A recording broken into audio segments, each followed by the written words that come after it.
Hello and welcome to Healthy Knitting. My name is Rosie and this is episode 16. It is January 10th, 2014 and this is now my third time recording.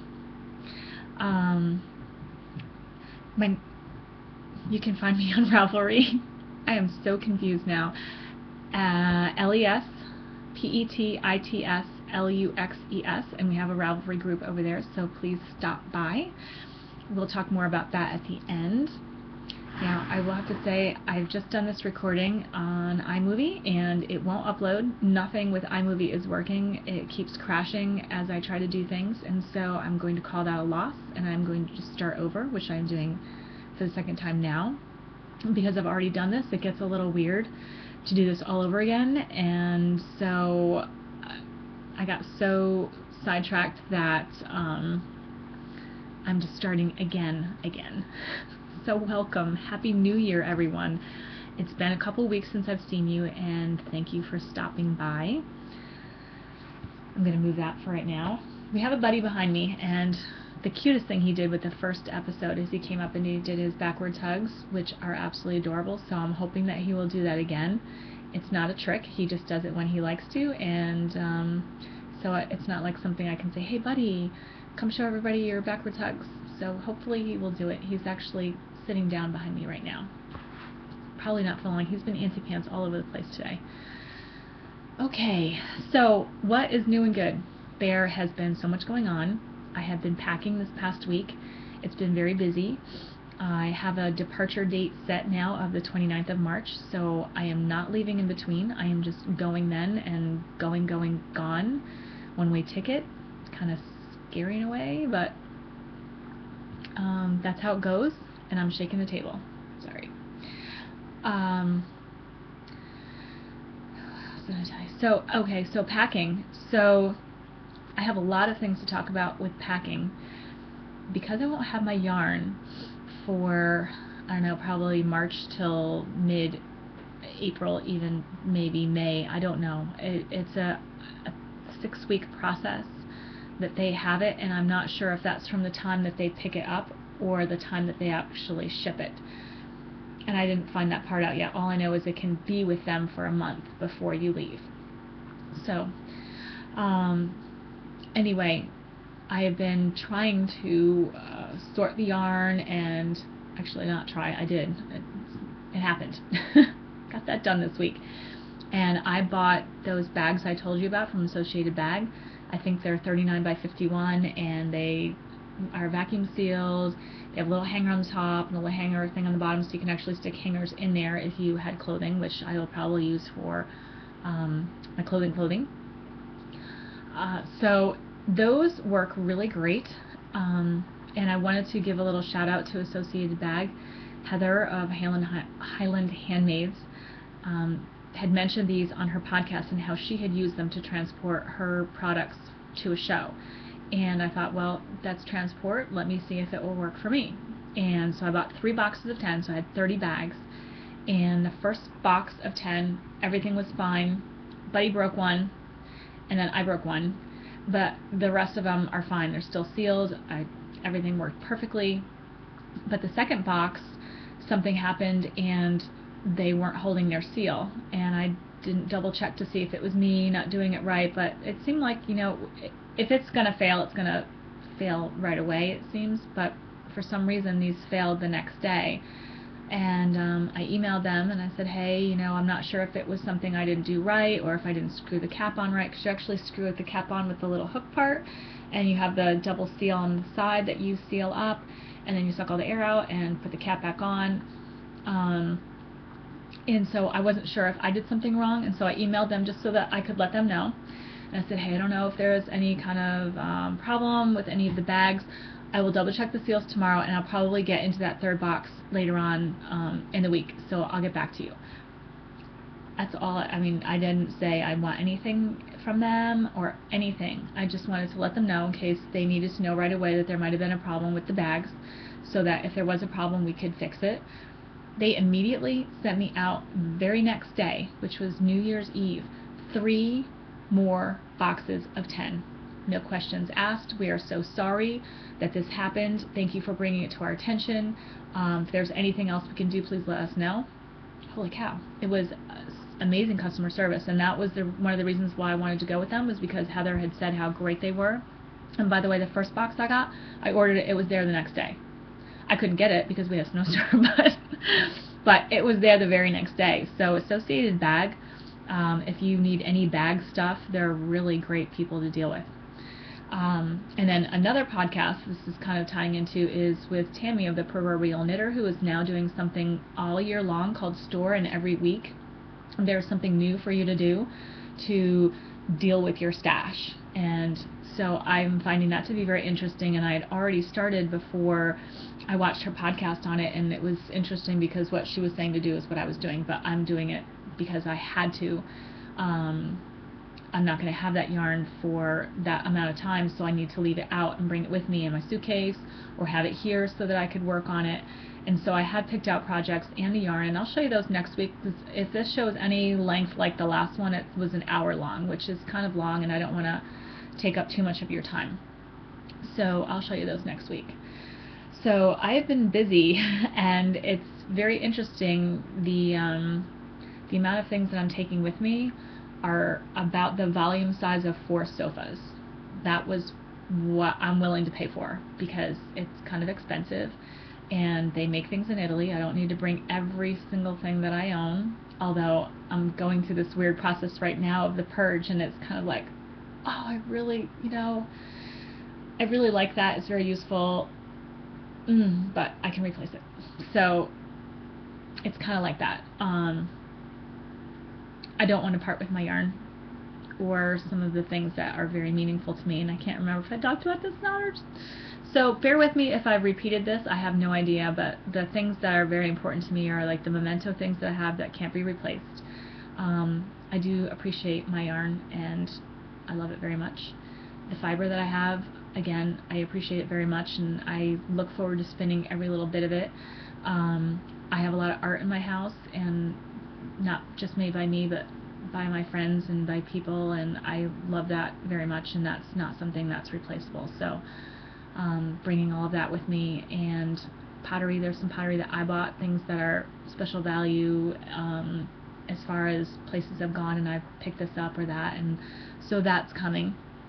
And my clothes and my cats. So not a whole lot. 4 sofas worth. That's it. So anyway, the other new and good thing that I'm doing is I'm going to an encaustic workshop up in Kingston, and hopefully, I'm not sure when I'm going to podcast next time, but it's next Saturday. So if I podcast on Sunday or after that, I will show you what I made. So it's, I think, 4 hours, and I went to an opening of my friend's not too long ago, and there was some encaustic art there, and I was really drawn to it. It's very beautiful, and I've seen this before, but I didn't know what it was, and when I asked and she told me what it was, I was like, oh, that makes complete sense. You have to use heat to do this, and in the United States we don't have the same type of plugs, or not just even the plugs, but the voltage is really different, and so I don't know if if I buy a tool here, if it will be able to be used with or without a converter, and do I really want to go that route, or do I just want to get something that I can use there? So I will ask those questions. Maybe they are a multinational, can distribute in other countries. I don't really know what to do, so I'd like to figure that out, because it's a very interesting medium. You work with wax that's melted, you can paint with it, you can smush it, you can drip it, add it, it has so much depth in it, and the colors are amazing, and the way everything blends, it's like never ending. It's really beautiful. Check it out. If you look up encaustic wax on YouTube, you will be there for an hour at least. So that I'm doing next Saturday. I'm excited about that. Okay, so let's just jump right into what's on and off the needles. No, because I added something new. Because sometimes I wear things and then I don't really talk about it too much. But I wanted to actually show you the Ravelry thing. So you can't really see it that well. It is a seed stitch right here, and stockinette sweater. There's supposed to be buttons here, but I have not put those on yet, and there's also supposed to be a cuff here a seed stitch cuff, and it folds back and does this, like a little pointy thing on the sides here, but I have not done that yet. It's knitted, I just didn't attach it, and I've been wearing it. So it's Selena by Kim Hargraves. This person did this in the long sleeves. Sorry, long sleeves. It calls for 3/4, but this is a better picture for you to actually see what the garment looks like. So that is what it is. I love it. I love felted tweed. It's a nice yarn. I knit this on size 2s, and I haven't knit a lot of, well, I mean, I have knit some things on smaller needles, but I tend not to think that it would go fast, and it really does, and I wonder why I don't think that I should knit more garments on size 2, like lighter weight, sport weight fabrics, because they are very comfortable, and they are something that you can layer, because if you have something that's really bulky, you can't put anything else on top of your, you can't even move at that point. So I'm trying to make some other things, which I'll show you later, that are a little bit less bulky, but more layering, just simpler type things. So on and off the needles. When I move, now that I'm not going there ahead of time in January like I was planning on to put the kitchen in, because I'm pretty much going into a house that has a futon frame and a frame for a couch with no cushions. But my friend will be there, and I can grab the mattress until that was supposed to come with the futon frame for a little bit until I get a bed, and the cushions for the couch until I get a couch. And it's just like a little love seat thing. So my concern was, I get there, the cats are going to arrive the next day. I'm not bringing any with me. They're all getting shipped. I'm not dealing with that. They won't have anything to sleep on. So I've been busy making cat beds. And I am making, right now, the Felted Cat Basket by Arlene Williams and Sandy Smith. Let me... Oh, cute. Cute kitty. Cute little basket. I've only put them through the wash once. Usually when I go to the laundromat I need to do it twice. So here's one, and it is made... I was more put together the first time I had everything here. Ironstone Harmony, and this is 100% wool, and it's a bulky weight yarn. And this is one basket. I'm not cutting anything off until it finishes felting, so it's just the way that I do felt. I'm not going to worry about anything unraveling because it will be felted, but I'm just going to wait until it's completely done. So it's the bottom, I think, still needs to shore up a little bit so that it can actually fit the weight of the top. This is held double, so on 15s, and the bottom is a single on 11. So I thought it would stand up by itself, but I'm not sure it's not doing that right now. So we'll see one more slide through, and I'm going to show you. I had both of them earlier, but right now my other kitty, that's Catalora. You've seen her before. She's actually in her basket right now, and I'm like, that's fine, you can sleep there, honey. So I'm not moving her. It looks like it's done with little short rows, so you cast on 30 stitches. It's a free pattern. I cast it on 33 because I wanted it just a little bit bigger. And you knit 3, you go back, you turn, you don't wrap and turn or anything, you just turn your work and knit 3, then you turn and you knit 6, and then you turn and you knit 6, and you turn and you knit 9, and you keep going back and forth, and you make these little pies. So super easy, super simple. I think I made one day, and another one took me 2 half days to make. It's because it's bulky yarn and it's big needles, it just goes super fast. And the little wedges are kind of addictive because it goes so fast. You're like, oh, I can just do another one. Oh, I can just do another one. It's kind of like stripes, which was kind of like the next one I'm going to show you. But I'm going to tell you what happened. I have a little relay here. I made one, and then I was making the other one, and I didn't take the pattern out or anything. I'm like, oh, I remember how to do this. It's 33 stitches. And I'm like, I'm going to get all smart here, and I'm not going to keep flipping around the work, because it's a pain, to knit 3 and then flip and knit 3 and flip. Because it's so short, you feel like you're wasting so much time flipping. I'm like, I'll just knit backwards and go back. And so I got 2 little pies slices done, and I'm like, this doesn't look right. What's wrong? It's just like, I know it's the right shape, but it just, something doesn't look right. Well, because that was stocking knit. this is garter stitch. You're knitting all the time. And I didn't really know if you can purl backwards. You probably can.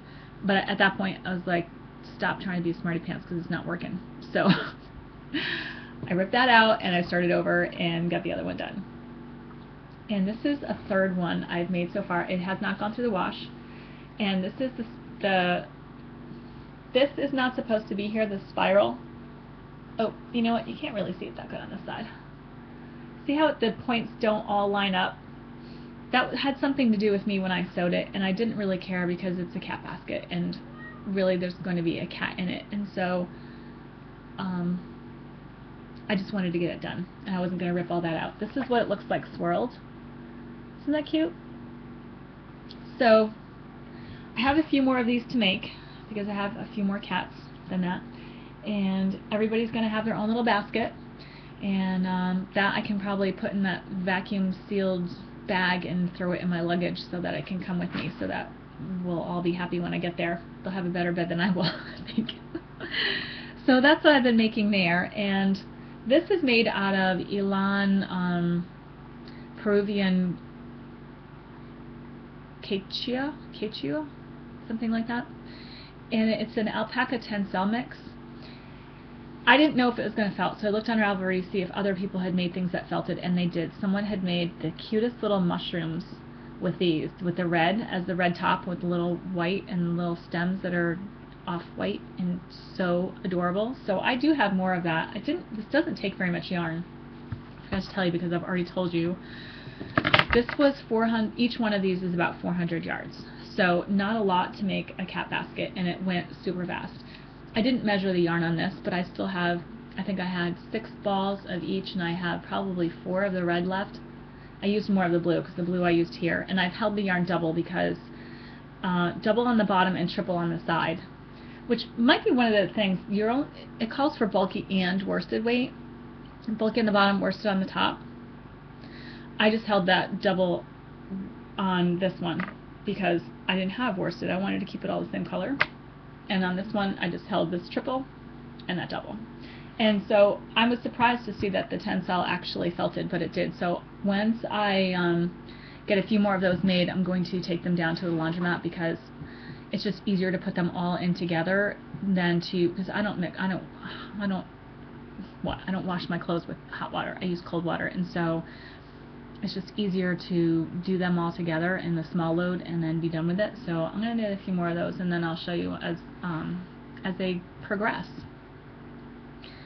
I am also working on the cabled raglan I told you I swatched for this. This is from Vogue Knitting, number 25 cabled raglan pullover by Adrienne Vidadini. And this is made with Noro Cash-Iroha, which is a blend of cashmere, nylon, wool, and silk, I think. And it's supposed to be Aran weight. As you can tell, you can see through this fabric. It's when I went down a needle size to check gauge, I didn't like the fabric. This is a lot more, you can't see through it when you're wearing it though, that's the thing, which is fine. It almost feels like this. Actually, this is softer. This feels more like an old cotton t-shirt, like old pair of jeans. That's what this feels like. Whereas this feels a lot softer, but it also has that nice softness and a nice drape to it. So I really like it, but when I blocked it, it grew. I did not block my swatch. Yeah, I know. Because I did block my swatch when I made this, and things did change. So it actually got to the right size once I blocked it. So, but I didn't check this. So, my own fault. This is going to be the front. It originally was supposed to be the back, but because it's a little bigger, so there's a little bit of extra room. I didn't want it to have so much positive ease, but it looks like it might have some positive ease. So I've started the back. I started this last night at knitting. And so this is going to be the back, and I'm going to figure out how to do less so that I can have just a little bit, like I don't need to do as much for the bust. I think I might have increased this. I don't know if I did or not. I'm not really sure what I did because I didn't get the right gauge from the start either. And So I was trying, even though I was making the small, and it was small as a 37. How is small 37? Like, that's pretty big small, I think, anyway. So I'm not sure what happened. I can't remember 2 weeks ago. So so this will be the back, and we'll see how it goes. I might just do one last repeat, because I don't think there was waist shaping. I put an extra, that's what I did. I put an extra row of waist shaping to try to suck it in a little bit more. What I'll probably do is not increase the extra to the back the right amount. I'll just increase one less and see if that, even just 2 stitches, will help not be so big. If it's really super big, I might be ripping out another sweater. I don't know what's going on with me, but I keep having to rip stuff out. I ripped out a sweater the other day when I was doing the bags, and that was a sweater I made with City Tweed a long time ago, and all I needed to do was finish the sleeve. And I didn't like it, and every time I tried on, and I kind of try to convince myself that, oh, you just need to finish that sleeve, that's all, you just need to finish the sleeve. It's horrible. It looks absolutely ridiculous. The yarn does not match the sweater at all. It looked like I was forcing the gauge. The fabric wasn't nice, and I was like, you know what, this is pretty decent yarn, City Tweed. I'm going to rip it out and do something else. So that's what I did, I ripped it out. So that's finished. That is all. I have not worked on the socks at all. So that's all I've done knit-wise. I thought there was something else I was going to tell you. Oh, I'm shaking the table. Sorry. Oh, new and good. Well, actually, it's new and good, and it's what's up next. So let's just go there. My local yarn store is right next door to where we knit. So I bought from Claywood and Cotton Ella Rae lace merino worsted, and I think that I'm pretty sure I've showed you a project that I've made with the bulky one, and I like the yarn. It's very nice, and I've been listening to a couple of podcasts, and they are doing the Halos for Hope, and I thought, well, I'm sorry, this wasn't happening before. Maybe YouTube is a little different than iMovie, that when I put my hands on the table, I'm shaking it. So I will try not to put my hands on the table. Anyway, this is, they don't have colorway names. It's purple and mauve and taupe. It's very, very pretty, and it's very soft, and it's worsted weight. I can get 2 hats out of this. I checked out the patterns. I folded up yesterday before knitting because I thought I was going to be able to do that, but it turns out they're 5 patterns, and I wanted to look at them a little bit more. There's 2 that I liked, and I wanted to make sure that I got the one that I really wanted. So I will be doing that probably later this week. A hat project is pretty simple to take around. I might just take it to knitting. I was working on this at knitting last night, and it was frustrating me. It was very dark in there, and I couldn't see, and it's dark yarn, and I was trying to fold up the hem. Oh yeah, this is hemmed on this side, the first one I made, and I just picked up the stitches as I went and knit them together. But when I tried doing that with this one, oh, that's what I was going to tell you. When I tried doing it with this one, I wound up getting a bias seam, and it was getting all distorted. I couldn't see what I was doing, so I just kept continuing to knit. So that marker is where I need to fold this up to, and then later on just sew it in.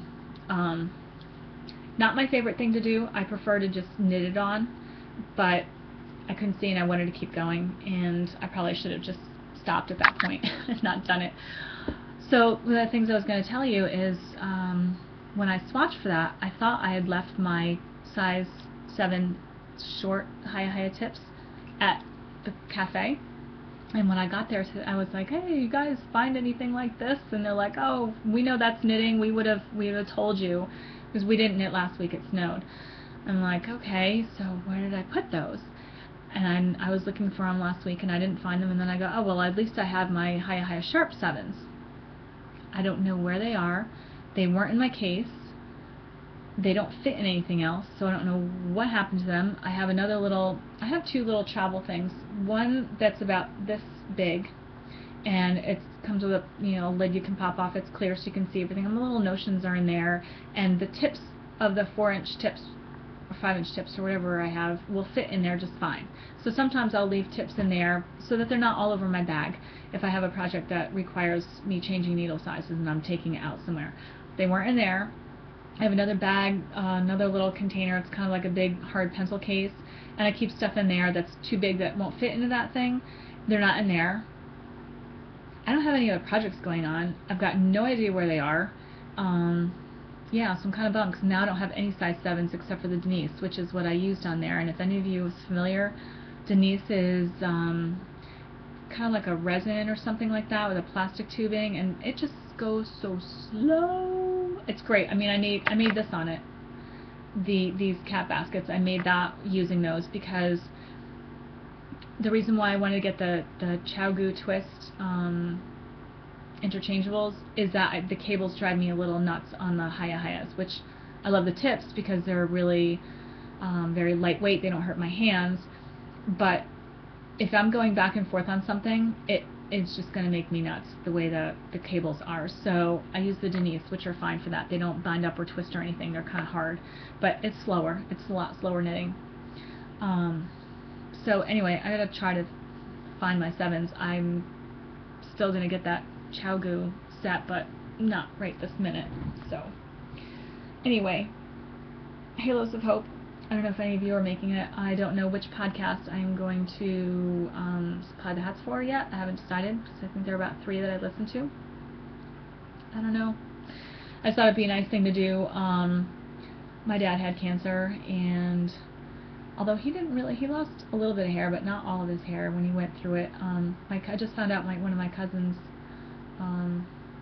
had a run-in with cancer and went through chemo and lost all her hair too. So I think it would be a nice cause. I mean, I think everybody has known somebody who has gone through chemotherapy, it seems. It's everywhere. So anyway, Halos for Hope. What else was I going to tell you about? Okay, so spinning. I did some spinning, and I had these grandiose plans of spinning a lot of stuff before I left. It's not going to happen.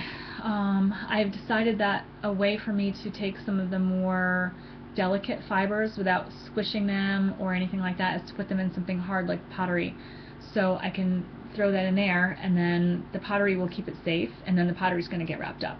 And so just one way for me to even use up more space, because like I said, 4 couches worth of volume is all I have, so I'm not going to worry about not getting stuff spun. And this is probably the last stuff that I'm working on until I get to Italy, because the spinning wheel will be I'll be busy and the spinning wheel will be in transit.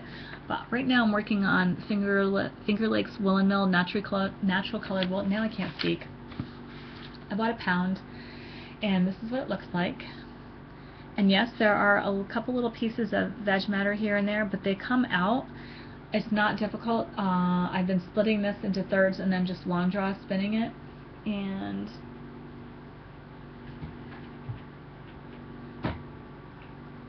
that's what I've got so far. I can't pull it up any closer to you, and I don't feel like taking the bobbin off, but this will probably be something that I work on up until when I know that I can't work on it anymore, because it's a pound. So I'm not even anywhere near a pound through done, but it's woolen, so it's fast. And if I happen to just be in here listening to something, I can crank that out. It's not like I really have to pay attention too much. But if you are at Rhinebeck and you happen to see Finger Lakes Woolen Mill, they're in the building right near where Sanguine Griffin used to be. I don't know who's in there now. Shoot, it's one of those big, I think it's the third building out, the one that's actually like stacked in a row, like the third one way in the back. And they have Hog Island sheep, and I have bought a lot of their Hog Island wool before, and I spun some and dyed some, and I like that a lot too. Excuse me. This was very inexpensive, and it's very soft, and I don't know what kind of wool it is. I'm not sure, but if you want just kind of regular plain soft wool for woolen spinning. You can't beat it. It was really, really, really inexpensive. That's why I bought two. I'm like, let me just give it a try, you know. Can't really hurt that much. If it's not anything I like, I can just felt it. So it was great. Anyway. Alright, so that's spinning. There's something else I was going to tell you that I knew I had forgotten, and then I was like, oh, I'll just tell you next time, and I don't know what it is now. So we'll go for a review, because when I bought this yarn at Clay Wood & Cotton, I also bought this magazine. And this is called Noro Fall Winter 2013. And I really like this magazine a lot. The one prior, I didn't buy it. There wasn't enough in it that I really liked. I mean, there probably were maybe one thing, probably was one thing that I liked, but I'm not going to buy the whole magazine for one thing. This had quite a few. The first thing is, you know what? Let me just, I'm trying to see, because this is, I'm going left, that's going left. Okay, it's still mirrored. It seems like I did this much better when I talked to you earlier. So, around the edges, there are 3 pages of these. I feel so flat now, I really do. I had so much energy and excitement the first time we talked, and you're probably never going to see it. And then this one here. And what I liked about this, and all of the directions are at the back, what I liked about this was that if you are designing something on your own, or you have something that you want to add a little pizzazz to, this was a great way to see the way Noro knits up in certain circumstances. And I liked it. It showed you what the yarn can do, and Noro's not just about color, it's about texture too. There's always a lot of texture in Noro, and I love the way it knits up.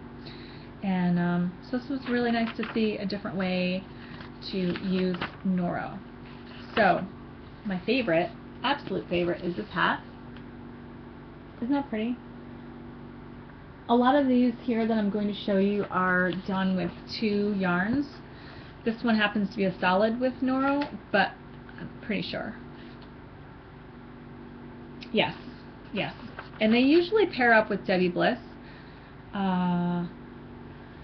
who's KFI, right? Is KFI the distributor for Noro? It could be, and this could be the reason why they are teaming up together.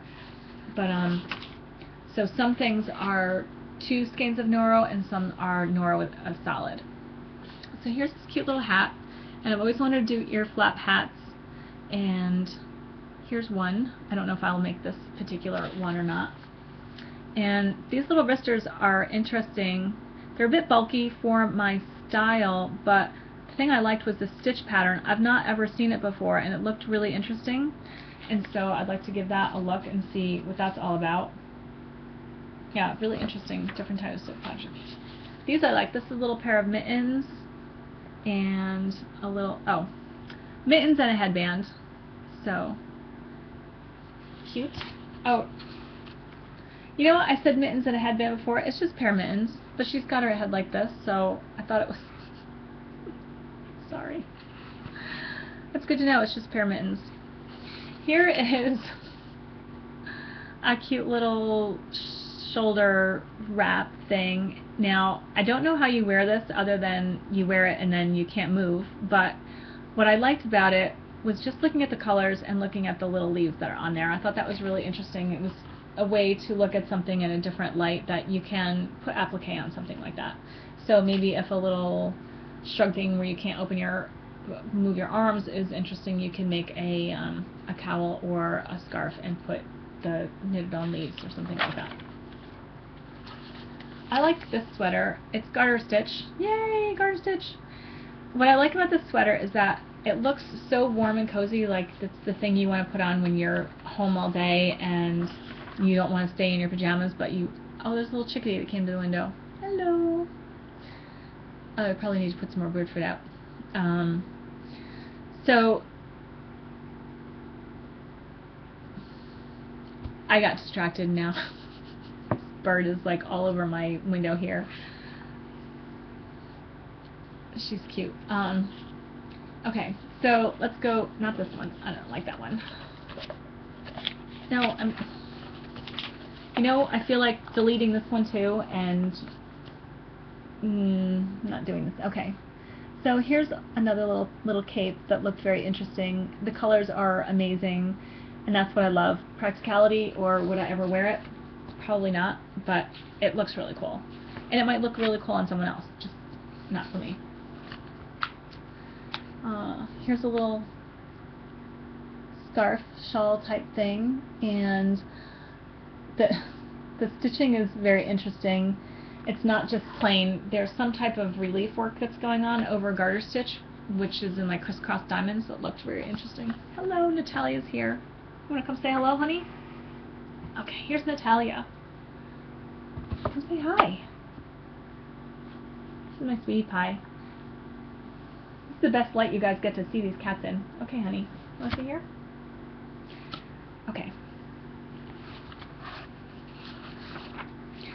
Okay, here's a color block sweater that has a bunch of stuff going on, and it's interesting, although I probably wouldn't make it, but it is interesting nonetheless. It kind of reminds me of a piece of art. So there's the small version of the backup view, and then here is what it looks like close up. So there's little panels there of different types of stitches that are in a base of garter stitch, which is very artsy in a way, and I like that appeal of it, but I don't know if I would wear it. It just wouldn't look good on me, but I can appreciate the garment. A little shrug and a hat. Here is something that I found very interesting. I think we talked about Intarsia. I have not ever done it, so, but I find this interesting. Again, to me, it looks like a work of art. With the color changes and that being in there, I've seen art that's like that, very, very similar, and so I appreciate that and I like it. I would actually wear something like that though, so I might choose to make something like that someday if I ever felt like doing Intarsia. Here's a vest, and I found this to be interesting because, again, Nora's doing all the work. You don't have to have 50 zillion colors. You have one solid and one Noro, and then I like this vest. I probably would make it shorter for me, but anyway, I like the color. I like the idea of having one color, two different balls of yarn throughout the whole thing.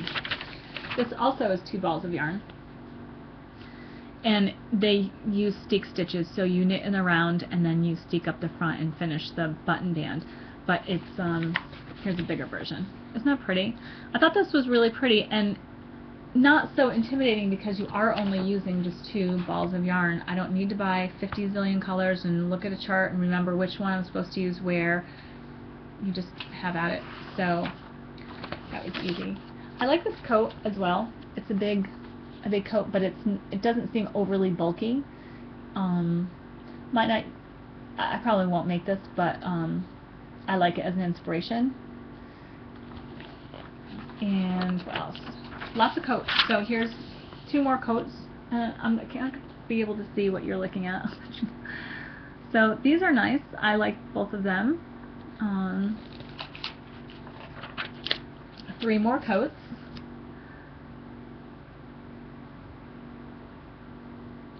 All different designs. If you heard a noise before, that was the heater under the desk. And then they have skirts, so we have 4 skirts, and these are super cute. I really like these a lot. There's that one, and then there's this one. I really like, they do a lot of skirts. The other magazines I have skirts in them as well, and one of them even has a dress that I like, and I would love to make them. So here's another little skirt, and another one. And they're all seem very simple, and they don't seem like the type of thing that's going to stretch out or wear out funny the way they're constructed. I think they will be fine, and they won't, you know, look funny on you later on. I don't crochet that great. I know how to make basic stitches, but I can't follow directions to save my life. So I'm not even going to attempt, but here's a little bolero on this page, which is pretty, I think. It's not, I'm not a floofy, flouncy girl, and this one as well. It's not my style, but I would love to make it and then give it to someone who actually would be able to pull that look off and wear it. I think it's really pretty, and the Noro just makes it come alive. I'm not big on this bird again. Cute little chickadee. Not big on the granny square thing as far as Afghans go and everything like that. And then sometimes when you make it into a garment, it just really goes all wrong. I've only seen a couple things that have been granny square that I actually thought were tasteful. But that one I really like because it's, I think, made with smaller yarn. Yeah, it's made with sock weight yarn, and the colors are gorgeous, and it just looks really, really pretty. And two more crocheted shawls. Crochet is really getting some really nice patterns lately. I don't know if you've seen them on Ravelry sometimes. I always check what's new, and I'll pull that up, and it'll be like, why is that crochet? I'm not going to be able to figure that out. Okay, so anyway, knitted blankets, that is absolutely stunningly gorgeous, and I will probably make that one day. I am super, super excited, and it will go into my queue. There are two other ones in here which are beautiful as well, but not quite right up on, I need to make that. I do like this one quite a lot. Actually looking at it again and again, I'm like, yeah, you know, that's really pretty. I love Noro colors. I'm just a really big sucker. So that's it. That was Noro Winter 2012-2013. Fall Winter 2013. I'm getting it all mixed up. Okay, so, alright, so we're going to talk, I was going to say something about Ravelry. I think I said it already. This is what happens when you record over and over. You've got no idea what you've said when, and so now I'm not sure if I even mentioned it, but I'm just going to say it now, just in case I didn't mention it. But on Ravelry, you can actually say where you've stored your yarn.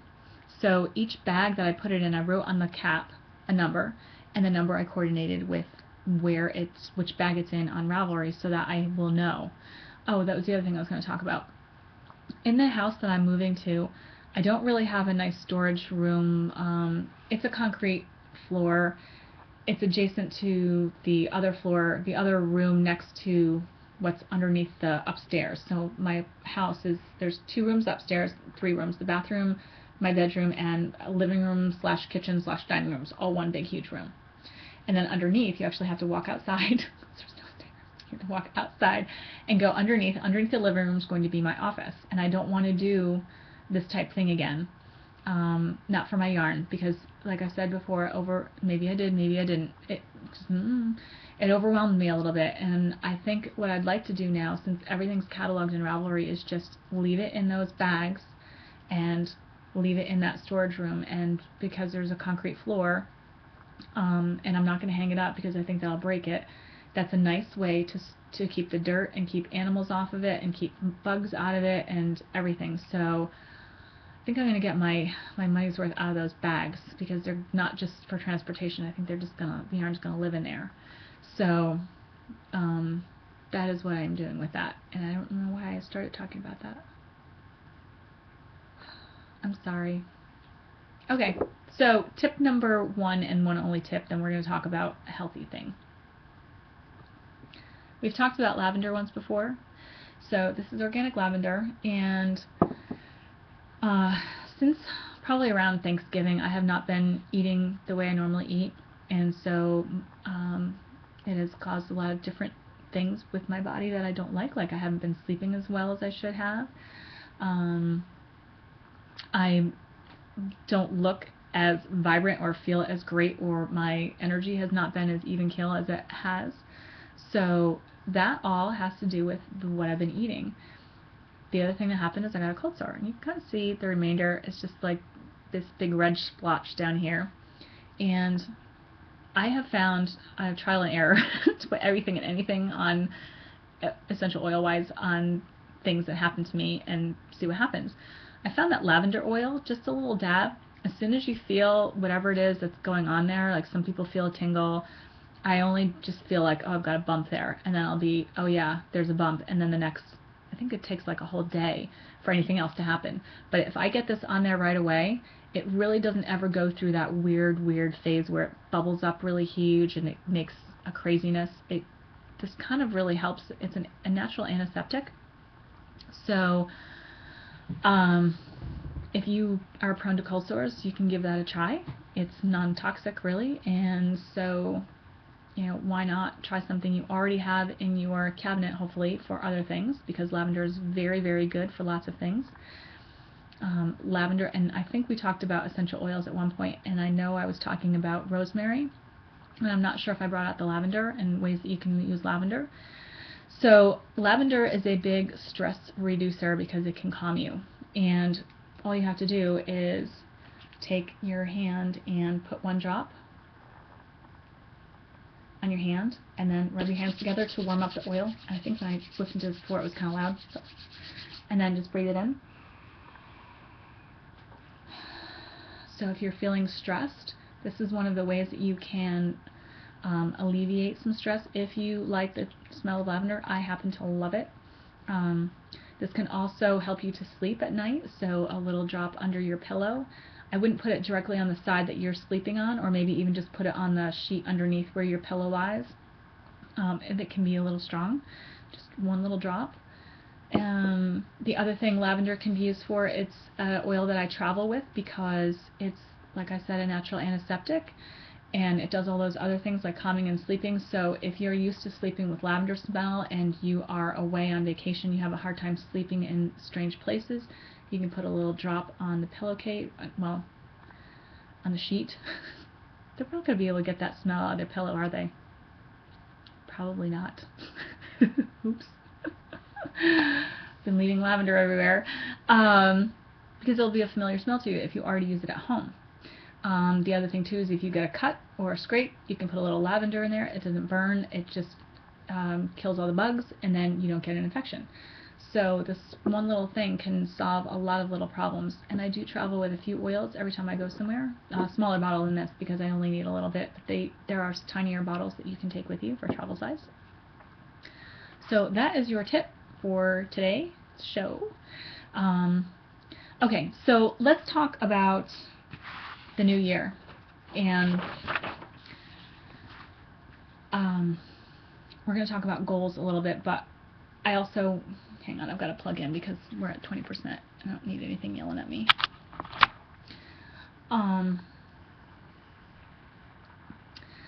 I told you already that I haven't been eating right, and I am not going to beat myself up for what I did yesterday if I ate something that wasn't right for me, and I hope you don't either, because yesterday was yesterday and today's today, and you really don't need to carry any baggage anywhere. If you did not like what you did yesterday, you can reflect today and go, today's a new day, and I am going to do this today. So don't beat yourself up. There's no judgment. There's no need for it. You only make things worse.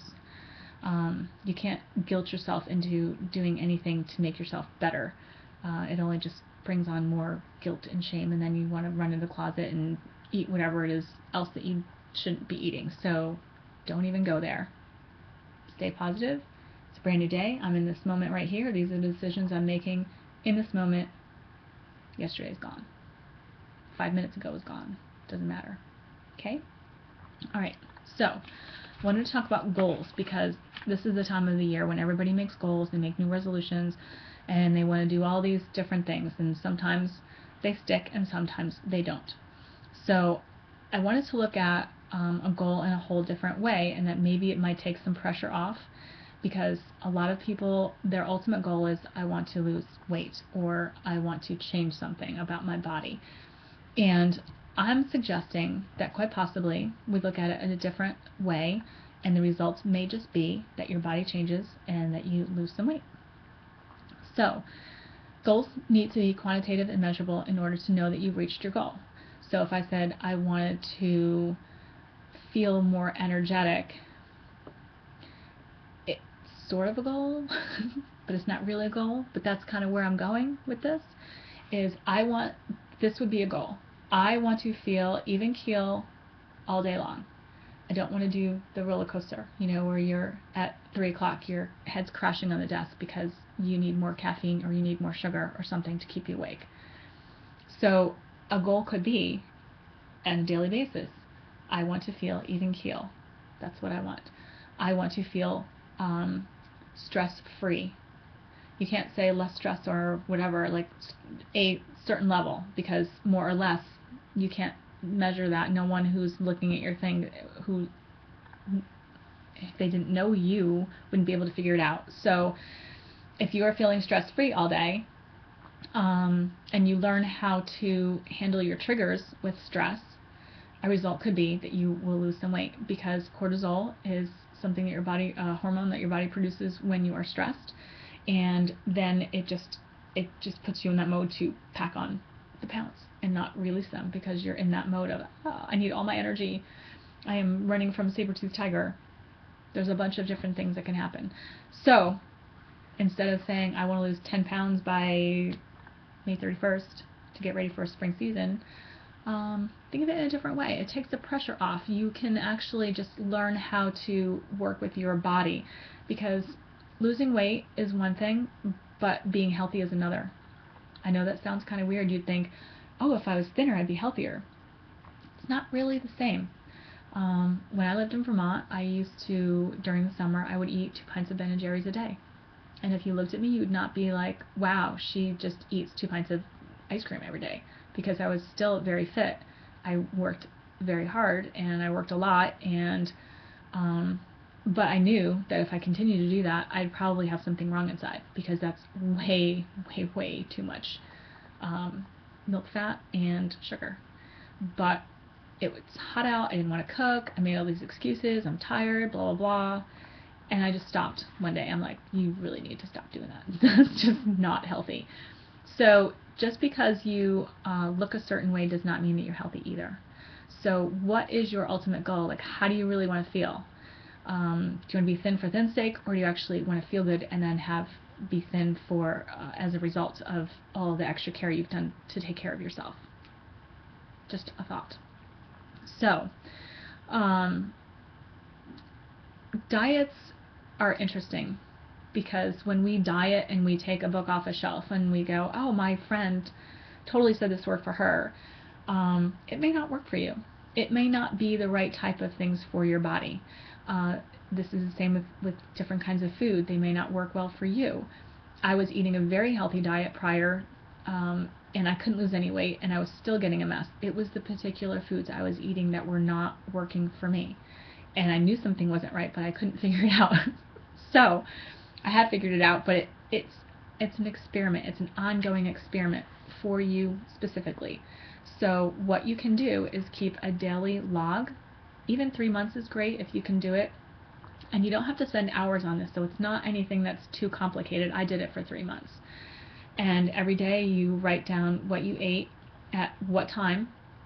You can give an idea of how much you ate. Also include any caffeine or alcohol or water, so that you know how much water you're drinking, fruit juice, all of it. Everything that goes in your mouth should be logged in. And you don't need to count calories. This is not something that is very rigid. What it's giving you, along with writing that down, what you're going to write down also is how you felt that day, what your digestion was like, what mood you were in, how you handled everything. Were you stressed? Did everything go pretty easy for you? These things all can be affected by what you eat. And so it's very good to understand the correlation of what you're eating and how it's affecting your body in particular, because it can be different for every person. I mean, some things are very similar, but a lot of things, you're not going to know until you find out. I mean, we have so many people right now with food allergies.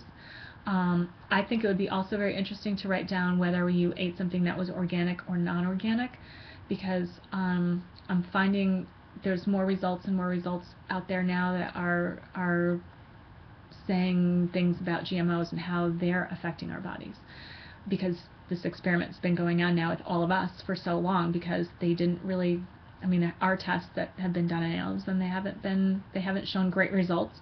And now we're seeing some things that are happening with our bodies that haven't been happening since the introduction of these things into the food system. So have an experiment and see how things are working for you. And that means also to change your diet. If you were eating the same thing every day, you may not notice. Or that's not what I meant. If you are eating the same thing every day, you're not going to notice different changes. So change things up. Eat different types of grains.